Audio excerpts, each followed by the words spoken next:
more likely coalition, perhaps a more natural fit, has been largely ignored. That's between Labour and the Liberal Democrats, of course. Negotiations between the two sides in 2010 failed to deliver a coalition, but could this time be different?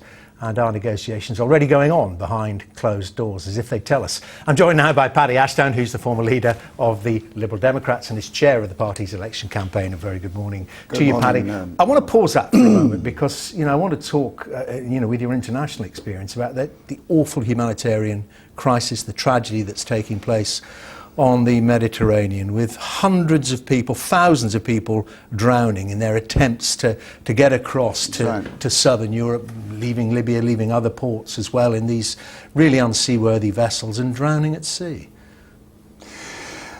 Dermot, it's appalling. And I remember when the announcement came that the Italian operation to save these people, Mare Nostrum, was withdrawn, this would be the consequence. And I said it would turn out to be a policy that would cause untold deaths and a policy which was by any standards shameful. Those are words I used in the House of Commons, I think, in October, November.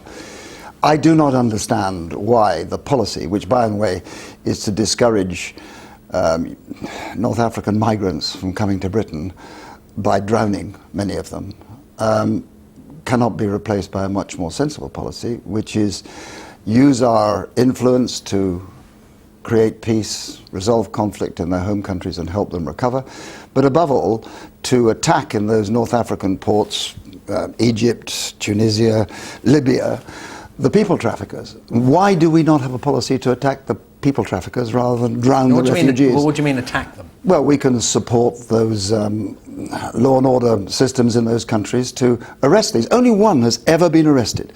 So why are we not supporting those countries to really go after the people traffickers? But it would take away the desire to get to southern Europe. The people traffickers are exploiting that. The people come in their desperation to get out of the situation. No, but you have to have a double policy. They're in. No, and they may well then get themselves, some flimsy vessels and set off to sea on their own. Well, you need to intercept and intercept these boats and to destroy them in ports, which is exactly what we've done before. But look, it's a double-strand policy. One is help them to recover in their countries and create countries in which they can continue to stay. Do you think the UK could do more about the people who've made it across alive? Well, of course. 1,000 people a day, the Italians alone say, are arriving on their shores. Should we take some of them? And unquestionably, if we have a policy that results in this appalling and shameful loss of life, we have to play our part in resolving the consequences that are created by that. Of course that's the case.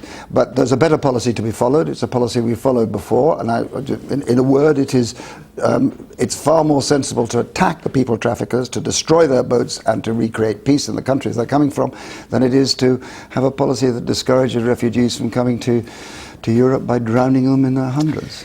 Well, that's a matter of life and death. Seems a bit trivial, doesn't it, talking about our own general election, but discuss it we must. Lib Dems, you heard what I was discussing with Faisal Islam, our political editor there, about, what do you think about the Scottish National Party? And we heard it from Alex Salmond as well yesterday, saying that it more or less now would imagine that its MPs, however many MPs it gets, would feel free to vote on more or less anything, any legislation going through the House of Commons, if they deem it to have even a secondary or tertiary effect on Scottish affairs. Yeah, I think there's a very clear evidence of what they're doing here. It's coming south not to make Westminster work, but to wreck its operations so that we get tired and create the circumstances, frustrated with the Scots, and creates the circumstances for them to have another referendum. That's what's behind this. So would you like to see your party rule out any kind of deal with them in a rainbow coalition? Say it's Labour, Lib Dems and the SNP. We have. We made it absolutely clear. Vote by vote. We have made it absolutely clear that we will do no deals with the SNP,